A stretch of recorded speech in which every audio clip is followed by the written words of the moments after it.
Today, we're going to continue with our exploration of the holy habits, often called spiritual disciplines, but that sounds a bit rough, so we're going holy habits. And we're looking at them as tools to go deeper with God in our faith journeys. So far, we've looked at prayer, we've looked at studying the Word of God, we've looked at that thing called fasting, and we've looked at service. Today we're going to look at a double banger called solitude and silence. They tend to be linked together like pie and tomato sauce or sneezels and weasels. They go together. But I want us to remember that all these habits are things for our tool bag of going closer to God. Not all of them will be a good fit for us all. Fasting doesn't fit particularly in my one. But we're offering the sample of habits so that you can choose to take them out and use them when you need them, or you can leave them in the tool bag for later on use. There's no compulsion. You're not saying you must do these. You may choose to do these. So today we're thinking about the holy habit of solitude and silence. We're not good at being solo, are we? We're communal animals. We're herd animals. We live in families and groups, and we crave relationship. Cute little things, aren't they, meerkats? We don't like silence either. And we're unaccustomed to silence. The world prior to the Industrial Revolution was so quiet compared to the worrying noise that bombards us today. Today it's hard to find anywhere where silence reigns. As late as 1950s, most of the sounds on planet Earth were from natural origin, rather than derived from technological sources. But today the opposite is true. The noise of our life is huge. Yet we are told that without solitude and silence, it's virtually impossible to live a spiritual life. And we look to Jesus as our example of solitude and silence. He's in my book. I don't know whether you can see it up there, but he looks really haggard. He's really worn out. Anyway, Jesus inaugurated his ministry by spending 40 days alone in the desert. In the silence of the desert.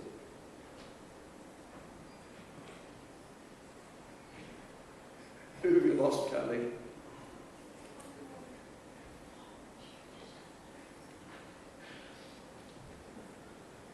She's collecting lost sheep for kids' home. When Jesus received the news of the death of John the Baptist, he withdrew in a boat to a desolate place by himself. Matthew 14:13. After the miraculous feeding of the 5,000, after he dismissed the crowds, he went up on a mountain by himself to pray. When evening came, he was there alone. Matthew 14:23. Following a long night, in the early morning when it was still dark, Jesus got up and left his house and went away to a secluded place and was praying there. Mark 1:35. And when the 12 returned from preaching and healing, he told them, "Come away by yourselves to a secluded place and rest a while," he said in Mark 6:31. When the pressures of ministry to the growing throng who were following him and listening to his every word became overwhelming, Jesus would slip away into the wilderness and pray. Think of Luke 5:15. Even when on the Mount of Transfiguration, Jesus and his three closest disciples went up into the silence of the mountain And there they met God the Father and Moses and Elijah. And we always remember the fact that as he prepared for the horrifying events of Good Friday, he sought solitude in the Garden of Gethsemane. So we can see, just with those few glimpses, and there's plenty more, that solitude was part of his regime of spiritual habits, of holy habits. And we can see from this that every momentous occasion of his ministry was accompanied by a period of solitude. When he chose the 12, he went away in solitude. He took himself away from the pressures of people who were constantly wanting stuff from him, to spend time alone with his Father. He focused on his call to refill his spiritual and emotional tanks and to hear his Father.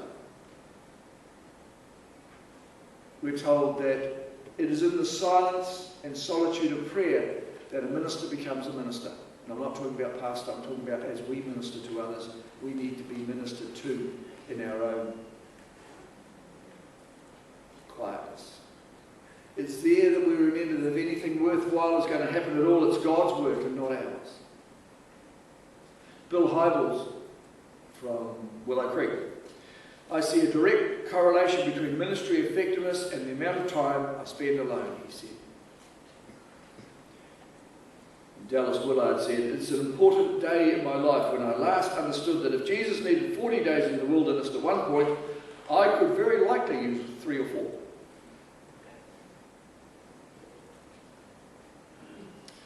In addition to practicing solitude himself, he asks us to seek solitude as well.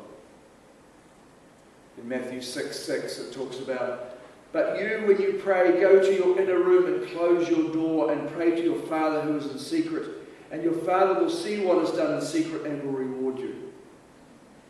Go away from people. Find a secret place, a quiet place.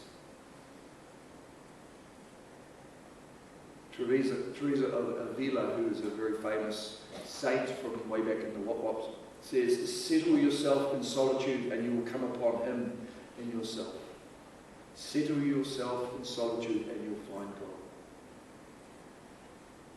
The psalmist in Psalm 55 sang or wrote, whichever way you want to do it, he said, my heart is in anguish within me.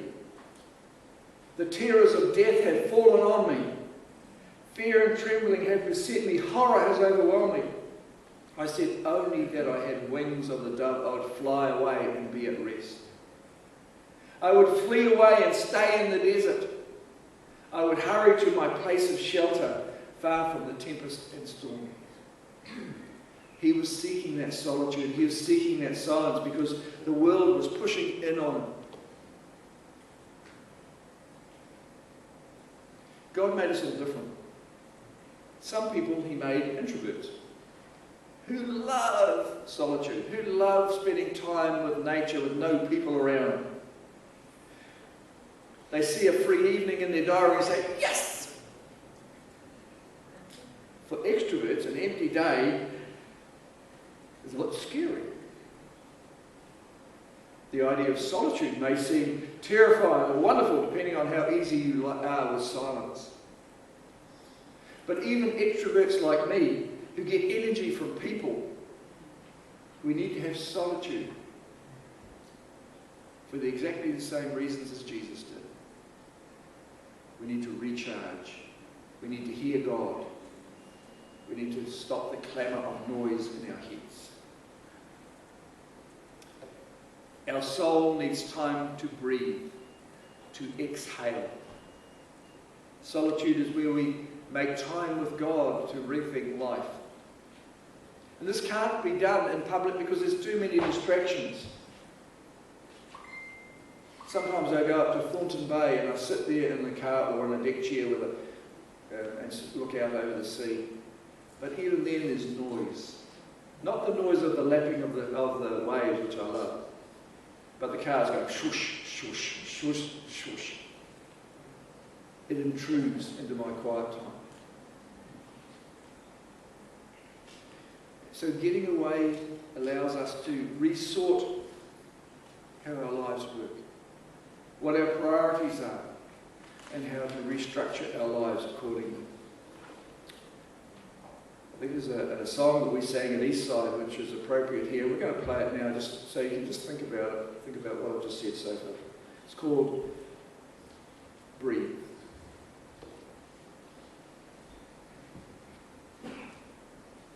Push the left-hand side.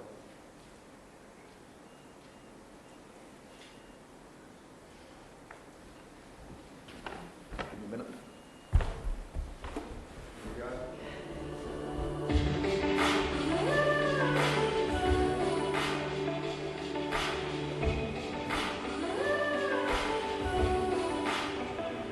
It's okay to not be okay. This is a safe place. This is a safe place. Don't be afraid. Don't be ashamed. There's still hope here. There's still hope here. No matter what you don't know you are.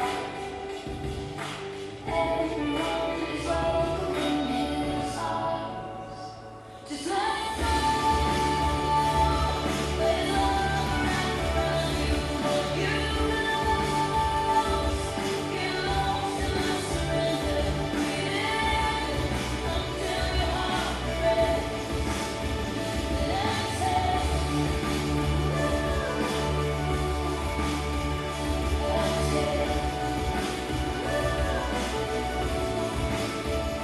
Spirit, come, tear down the walls that only you can, that only you can. Reconcile this heart to yours right now, God, right now. Just let go. Let love wrap around you. What you lost, get lost in the surrender. Breathe in until your heart breaks. Then exhale.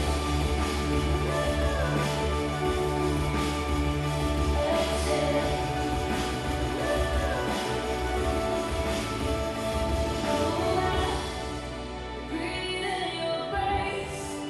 Breathe in your grace. Exhale. Oh God, we do not exist for us, but to share your grace and love. Exhale. Oh God, breathe in your grace. Breathe in your grace. Exhale.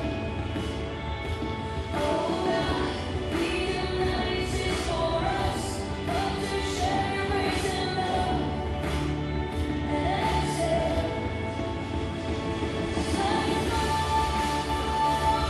Let love wrap around you. What you lost, get lost in the surrender. Breathe in until your heart breaks. Exhale.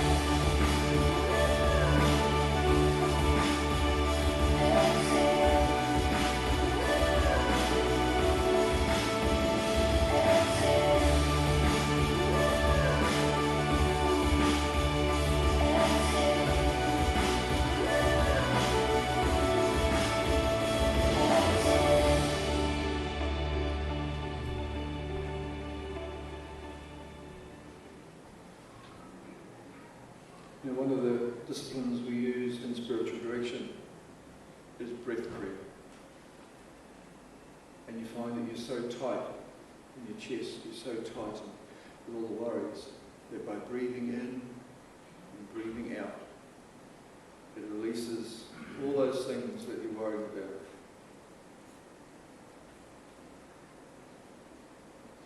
Getting alone with God makes quiet spaces where the noise and clutter and deceit of the world can be deliberately set aside while we contemplate God and His Word.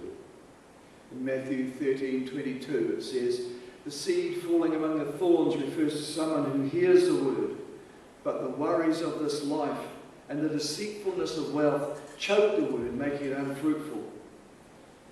The loud, emphatic calls from the world choke out the voice of God. David Benner, in his book called Care of Souls, writes that if we are incapable of being quiet enough to hear his still small voice, we will remain victims of our compulsive busyness, which will always be the enemy of spiritual depth. There's too much noise in this world, too many distractions in this world, and it produces a spiritual deafness in us. We need the ability to hear that we may follow God more adequately. Jesus says in John 10:27, "My sheep listen to my voice, I know them, and they follow me." In the noise of our lives, how do we hear the voice of the shepherd? We love noise, though. We get fidgety in silence. When you're watching a rugby match and they have a minute's silence for somebody who's passed away, put your stopwatch on. You'll find it's about 30 seconds. And after that, the crowd gets fidgety. When we were in prayer meetings, and we're all saying our bits and pieces, and suddenly it goes quiet, my tendency is to open one eye and see whether everyone's still there. We get fidgety. We feel that we must fill every minute of a worship service with sound. But we don't. That's why we've implemented this idea that you can actually come up the stairs and sit at the foot of the cross and talk to God directly. Doesn't matter what else is happening in the service, you can just come up and sit. Talk to God. Let God talk to you. Because so often we're talking to God, we don't allow Him to speak to us. Because silence and solitude take us out of our comfort zone. And it allows us to hear and to see what is real. So when we still our minds, and we still our breath, when we still the noises that are around our heads, we're able to hear God's voice and hear His nudgings of the Spirit. God's always speaking to us, isn't He? God is always speaking to us. Say, no, He's not. I can't hear Him. The only reason you can't hear Him is because you're not tuned in. Your radio is not tuned to His frequency. Your radio is tuned to the rock or Radio Hauraki. Okay, maybe not, maybe to Life FM. But even so, you're not listening to God. So we need to listen to Him. We need to listen. Because God doesn't shout at us. God whispers to us. I guess like what we are, isn't it? So much noise going on in our lives. Sit down here in Mary Street in the new thing, and everyone's got their cell phone. Everyone's got their cell phone. Sitting out in 305. I don't know whether they're texting each other, but everyone has got their cell phone out. They don't want no noise. But God, if we don't make time for the silence, then we're going to miss God speaking to us.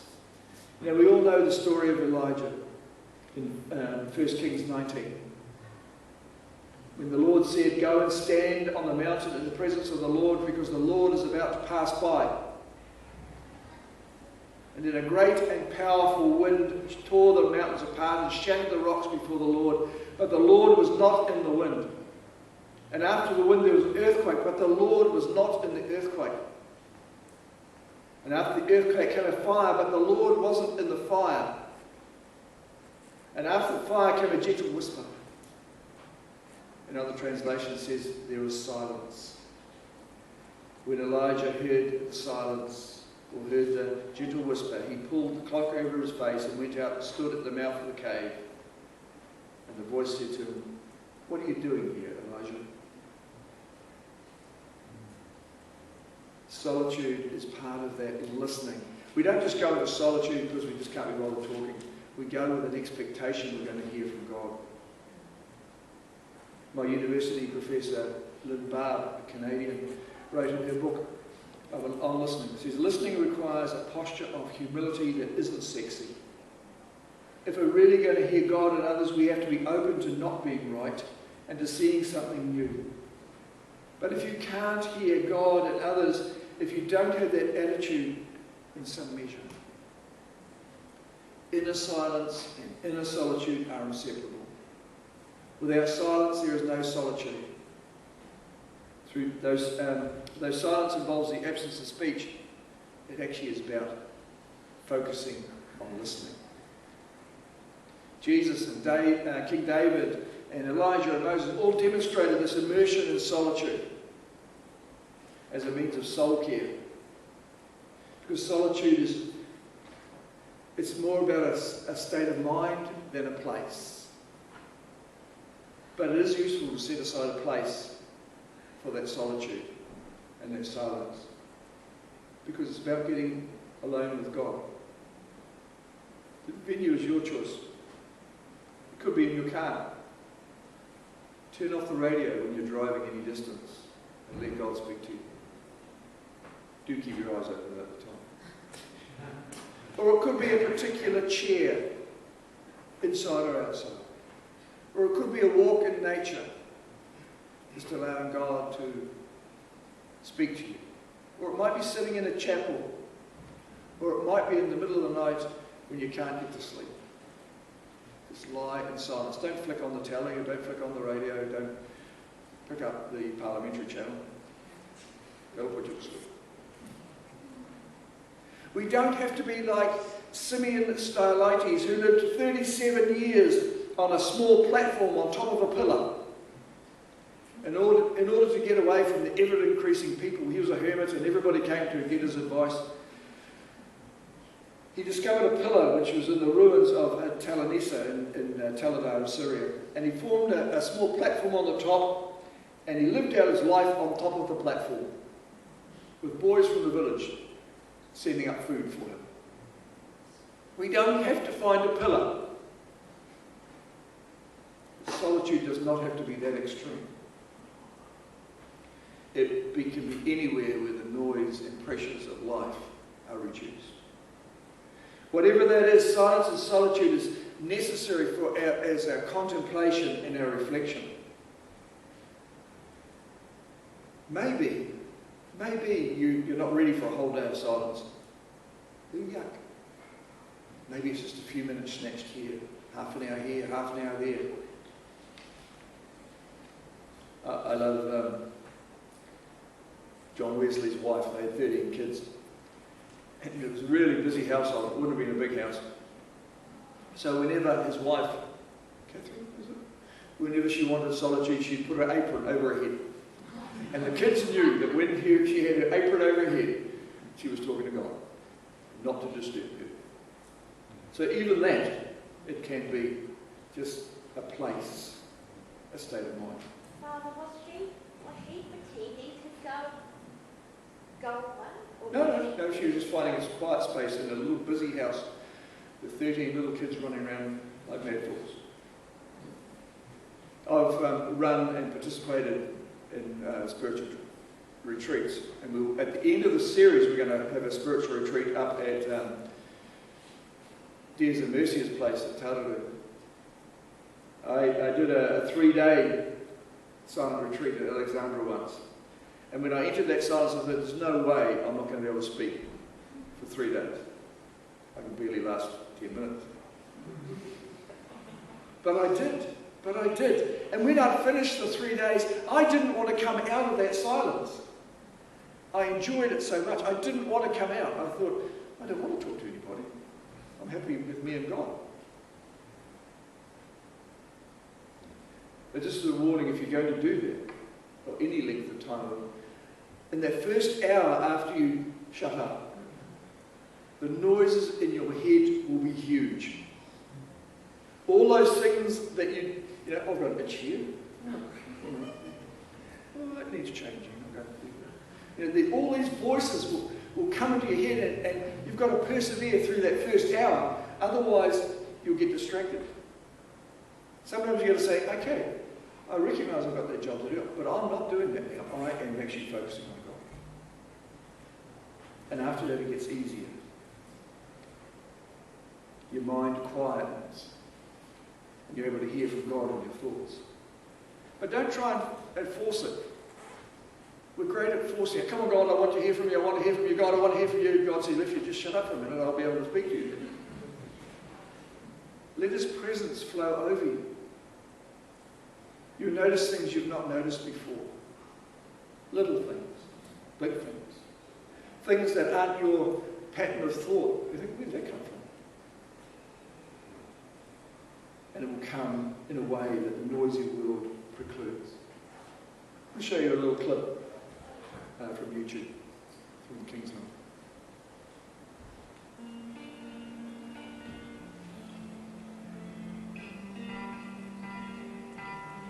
Can you remember the last time you were in total silence? Completely alone, free from distractions of your phone, without any external voices or entertainment? How long did that quietness last? We have a need to free ourselves from constant distractions, input, and the people around us, so that in complete silence and solitude, we can separate time to meet with God by ourselves, focusing on who He is and His love for us. The prophet Habakkuk declared, "The Lord is in His holy temple, let the whole earth be silent in His presence." The Gospel of Luke tells us that Jesus often withdrew to deserted places to pray. Together, these scriptures are urging us to practice both silence and solitude. Just like any other spiritual discipline, silence and solitude takes intentional practice to see the fruit of it. You will first need to remove anything that may distract you from the presence of the Lord. Put your phone on Do Not Disturb, turn the music off, put the controller down. Limit whatever it is that will turn your attention away from hearing from God. Once potential distractions are put away, find a comfortable, quiet spot where you can be still, both physically and inwardly. Maybe even take some deep breaths to remove any lingering or distracting thoughts. Then, it's as simple as it sounds. Spend time alone with God. If this sounds uncomfortable, start by setting a timer for 3 minutes. Then the next day, try 5. Just start wherever you're at. There's no right way of doing this. There's freedom in how you want to spend the time with Him. You can focus your mind by choosing a scripture to meditate on. Psalm 139 is a great starting point for this. You can simply listen to whatever He may have to speak to you. You can come to Him in thanksgiving for all He is doing, or ask Him to provide guidance, wisdom, or help. How will you practice silence and solitude today?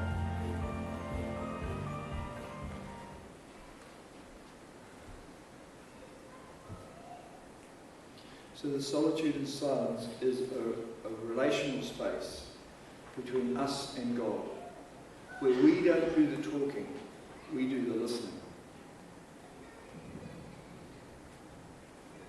It's in the silence and solitude that we actually can hear what God's heart is about the human suffering that He wants us to minister to. Dietrich Bonhoeffer, a German theologian who was killed by Hitler, said, "The one who wants fellowship without solitude plunges into a void of words and feelings. And the one who seeks solitude without fellowship perishes in the abyss of vanity, self-infatuation, and despair." He reminds us that solitude and silence is only one part of our deep diving with God. And like all mountaintop experiences, we can't live there. We can go up there and spend time with God, but we can't live there. We need to come back refreshed, replenished, reinvigorated, and go about the work that God has called us to do. If you've never done silence and solitude, take some time. Take some time this week. Just a little piece of time. Turn everything off.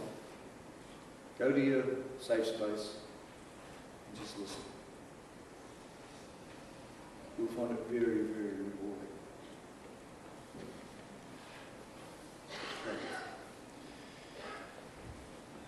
Father, help us to be still. Help us to step away from the clamour of all those things who want our attention and allow and listen for you to speak to us. Because you are the boss, it's not us. The world is not our boss, you are. Help us to hear. Give us ears to hear what you are saying to us. Let's finish with one song. It's an old song called Be Still for the Presence of the Lord.